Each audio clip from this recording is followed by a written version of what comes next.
আসসালামু আলাইকুম, সবাই কেমন আছেন? আশা করি সবাই ভালো আছেন। চলে আসুন নতুন একটা রেসিপি নিয়ে। আজকে বানিয়ে দেখাবো চিকেন তন্দুরি এবং বসনিয়া পরোটা। তো চিকেন তন্দুরি এবং বসনিয়া পরোটার রেসিপি যদি আপনারা পুরো দেখতে চান তাহলে পুরো ভিডিওটা দেখার অনুরোধ রইল।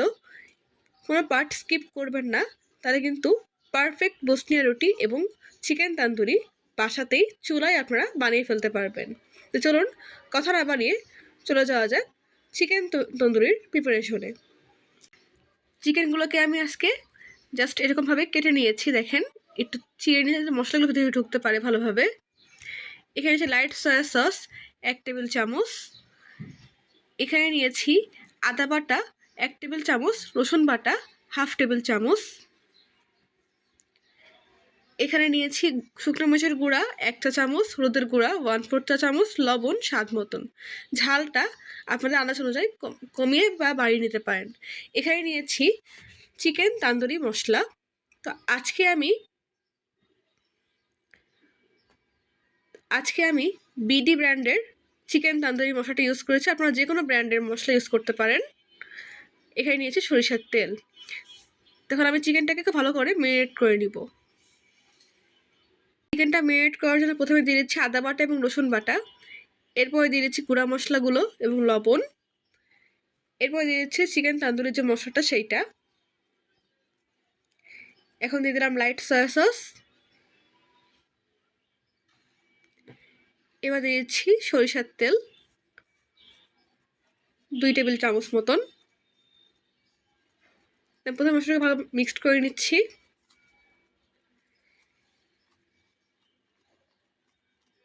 এই যে মশলাটা মিক্স করে নেওয়া হয়ে গেল, আমি এখন এর মধ্যে চিকেনটাকে অ্যাড করব। চেষ্টা করবেন চিকেনটার গায়ে খুব ভালোভাবে মশলাগুলো লাগিয়ে দেওয়ার জন্য। আমি যে চিড়ে নিয়েছিলাম মাঝখান দিয়ে ছোটো ছোটো করে, সেগুলোর ভেতরেও যাতে মশলা ঢুকতে পারে সেজন্য হাত দিয়ে ওই ফেলে নেওয়া অংশগুলোর মধ্যেও আপনারা মশলাগুলোকে খুব ভালো করে ঢুকিয়ে দেবেন। এটা করে চিকেনের ভেতরে মশলাগুলো খুব ভালোভাবে ঢুকে যাবে এবং খেতে অনেক ফ্লেভারফুল লাগবে। তো এটা খুব ভালো করে উল্টিয়ে পাল্টে সব দিকে ভালো করে মশলাটাকে মাখিয়ে নিয়েছি চিকেনের গায়ে।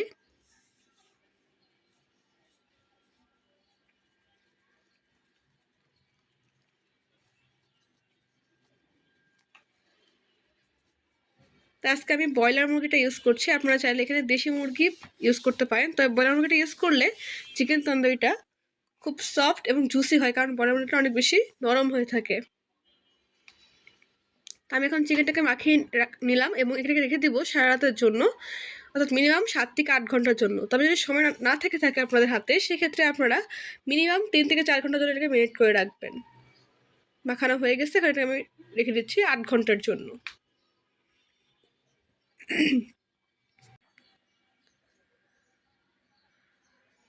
এই যে দেখেন 8 ঘন্টা ম্যারিনেট করার পর আমার চিকেনটার অবস্থা। এখন এটাকে আমি ভেজে নিব। এই যে দেখেন 8 ঘন্টা ম্যারিনেট করার পর আমার চিকেনটার অবস্থা। এখন এটাকে আমি ভেজে নিব। প্রথমে এখন চিকেন তন্দুরিটাকে ভেজে নিব, এই জন্য পর্যাপ্ত পরিমাণে তেল, একটু ডুবো তেলেই ভাজতে হবে, যেহেতু চুলায় ভাজছি।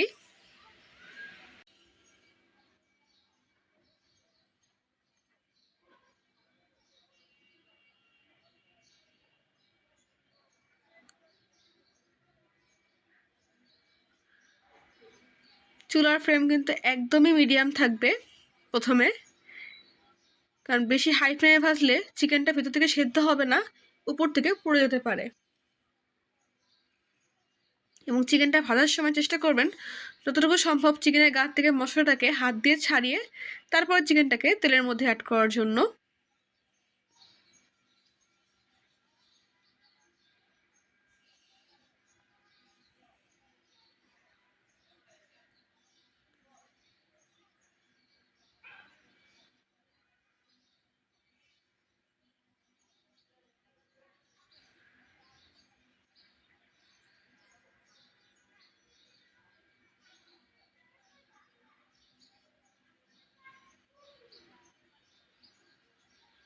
টাইম নিয়ে চিকেনটাকে ভেজে নেবেন।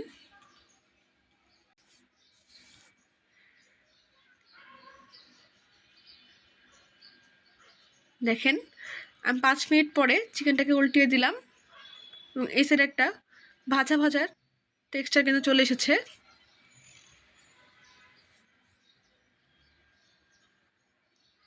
সিমিলার ওয়েতে আমি বাকি চিকেনটাকে উল্টিয়ে দিচ্ছি। এরকমভাবে 2-3 মিনিট বা 4 মিনিট পর পর আমি চিকেনটাকে এদিকে ওদিকে উল্টিয়ে পাল্টিয়ে খুব ভালো করে ফ্রাই করে নিব।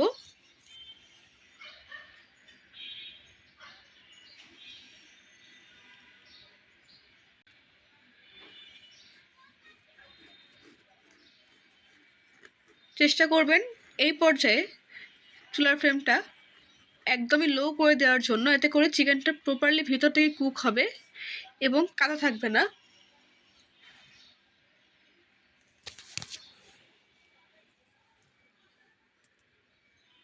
তো ঘুরিয়ে ঘুরিয়ে চিকেনের সব দিকে যাতে সিদ্ধ হয় সেরকমভাবে ভেজে নেবেন।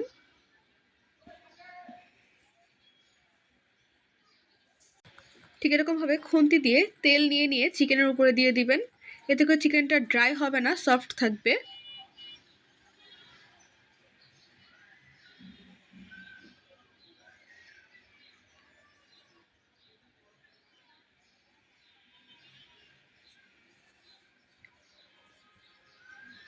এবং চেপে চেপে চিকেনটাকে ভেজে নেবেন, এতে করে চিকেনের মধ্যে যদি কোনো এক্সট্রা পানি থাকে সেটা বেরিয়ে যাবে এবং চিকেনটা প্রপারলি কুক হয়ে যাবে।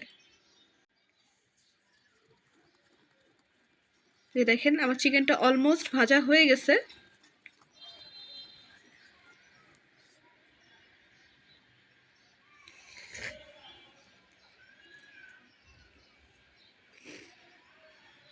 যে খুব সুন্দর একটা পুরো পুরো টেক্সচার কিন্তু চলে এসেছে। আমি এই পর্যায়ে চিকেনটাকে তুলে নিচ্ছি। দেখেন দেখতে কতটা লোভনীয় হয়েছে।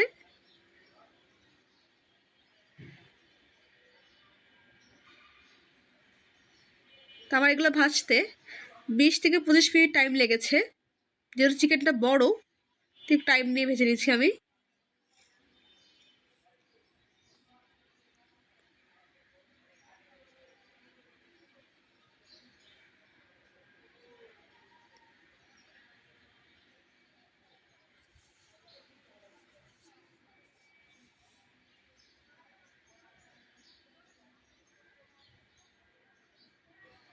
তো যে দেখেন শেষে তৈরি হয়ে গেল গরম গরম ধোয়া ওঠা চিকেন তন্দুরি। তো যাদের বাসায় ওভেন নাই বা চারকোল নাই তারা কিন্তু এভাবে চাইলে চুলাতেও চিকেন তন্দুরিটা বানিয়ে ফেলতে পারেন আমাদের হলো প্রতিটি স্টেপ ফলো করে। এতে করে পারফেক্ট চিকেন তন্দুরি আপনারা বাসাতে চুলায় বানিয়ে ফেলতে পারবেন খুব ইজিলি। তো হোপফুলি আপনাদের কাছে ভিডিওটা ভালো লেগেছে। তো চলুন, চিকেন তন্দুরি তো হয়ে গেল, এখন চলে যাওয়া যাক বোস্টিয়া রুটি যেটা আগে থেকে আমি মাখিয়ে রেখেছিলাম ডোটাকে, সেটাকে এখন বেলে নিয়ে আমরা চুলায় ফ্রাই করে নিই। আমি আপনাদেরকে বোস্টিয়া রুটির প্রিপারেশন দেখাচ্ছি। এখানে নিয়েছি ময়দা 2 কাপ, এখানে নিয়েছি ইস্ট 1.5 টেবিল চামচ এবং চিনি 1 টেবিল চামচ, এখানে নিয়েছি গুঁড়া দুধ 4 টেবিল চামচ। ইস্টটাকে অ্যাক্টিভ করার জন্য এখানে নিয়েছি সামান্য গরম পানি। তো প্রথমে দিয়ে নিচ্ছি এর মধ্যে গুঁড়া দুধ,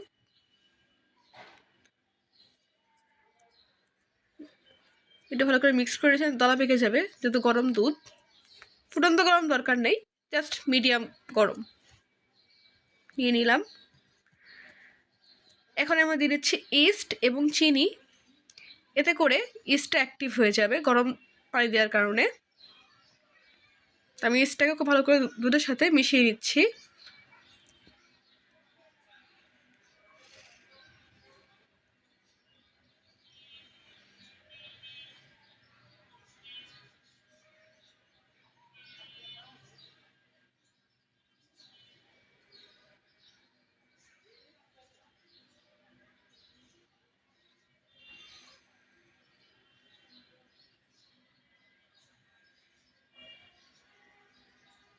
এই যে মিক্সড করা হয়ে গেল, এখন এটাকে আমি ঢেকে রেখে দেবো 10 থেকে 15 মিনিটের জন্য, এতে করে ইস্টটা অ্যাক্টিভ হয়ে যাবে।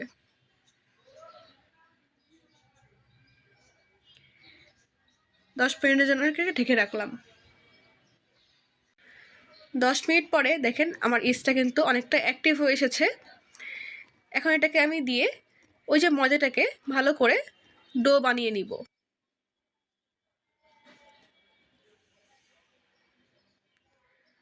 তখন ময়দার মধ্যে এই সম্পূর্ণ মিশ্রণটা আস্তে আস্তে দিয়ে ডো বানিয়ে নিচ্ছি।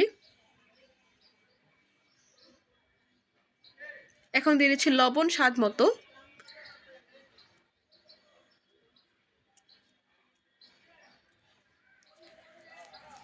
খুব ভালোভাবে আলতো হাতে ময়দাটাকে মিক্সড করে নেবেন এবং মিডিয়াম একটা ডো কিন্তু তৈরি করে নিতে হবে।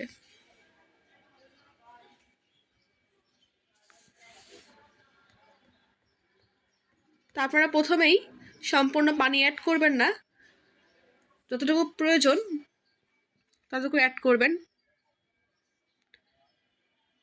আমি আজকে যে পরিমাণে নিয়েছিলাম ইস্টটা পানির মধ্যে, সেই পরিমাণটা একদম পারফেক্ট ছিল। তা আপনাদের পরিমাণটা কম বেশি লাগতে পারে।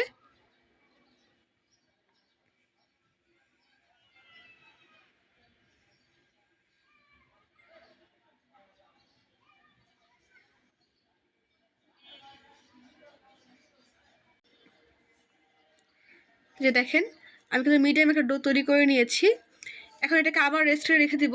দেখেন বসনিয়া রুটির জন্য যে ডোটা বানিয়ে রেখেছিলাম সেটা ইস্ট দেওয়ার কারণে এরকম ফুলে প্রায় ডাবল হয়ে গেছে।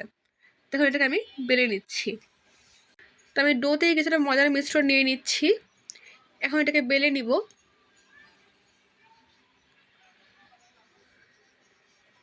তো আমি শুকনো ময়দা দিয়েই বেলে নিচ্ছি। মনে রাখবেন বসনিয়া রুটি কিন্তু একটু ঠিক হয়ে থাকে, একদম পাতলা করে বেলা যাবে না, একটু মোটা থাকতে হবে। এতে করে রুটিটা ফ্লাপি হবে এবং খেতে মজা লাগবে।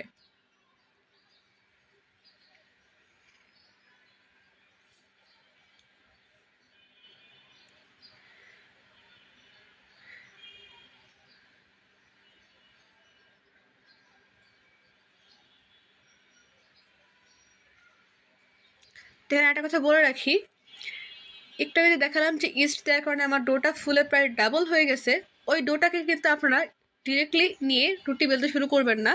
ডোটাকে আবার 5 থেকে 7 মিনিটের জন্য ভালো করে মথে নেবেন। এতে করে খুব সুন্দর একটা বসনিয়া রুটির জন্য ডো কিন্তু আপনারা তৈরি করে ফেলতে পারবেন খুব ইজিলি। যে দেখেন আমি একটু মোটা করে বেলে নিয়েছি একটা রুটিকে।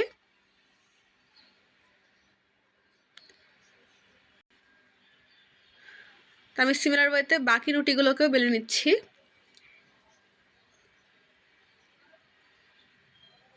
রুটিগুলো বেলবেন আর ভাজবেন। একবারে বেশি করে রুটি বানিয়ে রাখলে কিন্তু একটা সময় একটা লেগে যাবে এবং পরবর্তীতে আপনারা সেটাকে আলাদা করতে পারবেন না। তো আমার থাকবে যে আপনারা 2টা বা 3টা রুটি বেলে নিয়ে সেটাকে ছেঁকে নিয়ে আবার রুটি বেলে নিয়ে সেটাকে ছেঁকবেন। একবারে রুটি বেলে রাখলে সেটা আটকিয়ে যেতে পারে, যেহেতু ইস্ট দেওয়া আছে এবং ফুলে উঠতে পারে। তো যে এখন আমি এটাকে তেলে ডিপ ফ্রাই করে নিচ্ছি। উপর থেকে তেল দিয়ে দিবেন, এতে করে ফুলে ফুলে উঠবে, যেহেতু ইস্ট দেওয়া আছে।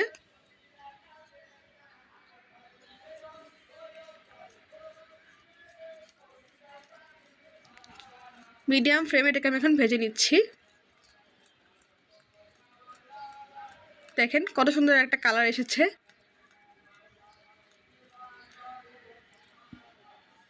তো যে এখন আমি এটাকে তেলে ডিপ ফ্রাই করে নিচ্ছি। উপর থেকে তেল দিয়ে দিবেন, এতে করে ফুলে ফুলে উঠবে, যেহেতু ইস্ট দেওয়া আছে।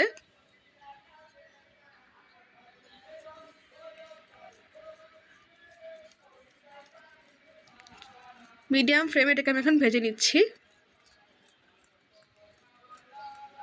দেখেন কত সুন্দর একটা কালার এসেছে।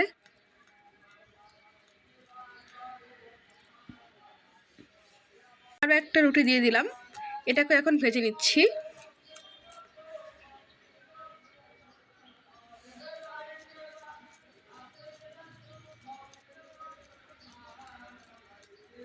তো আমি এটাকে এখন উল্টিয়ে দিলাম। দেখেন কতটা লোভনীয় লাগছে দেখতে বসনিয়া রুটিগুলো। তো দেখেন বসনিয়া রুটিগুলো কিন্তু একে একে সবগুলো ভেজে নেওয়া হয়ে গেছে এবং দেখতে কতটা লোভনীয় লাগছে। তা আমাদের প্রতি স্টেপ ফলো করে আপনারা বসনিয়া রুটি এবং চিকেন তান্দুরি বাসাতে বানিয়ে দেখতে পারেন। আপনার বাসার সবাই অনেক বেশি লাইক করবে। তো হোপফুলি ভিডিওটা ভালো লেগে, যদি ভিডিও ভালো লেগে থাকে অবশ্যই চ্যানেলটিকে সাবস্ক্রাইব করবেন, ভিডিওতে লাইক করবেন, কমেন্ট করবেন, শেয়ার করবেন। আজকের মতন এই পর্যন্তই। পরবর্তীতে অন্য কোনো ভিডিও নিয়ে আপনাদের মাঝে আবার হাজির হয়ে যাব। আজকের মতন আল্লাহ হাফেজ।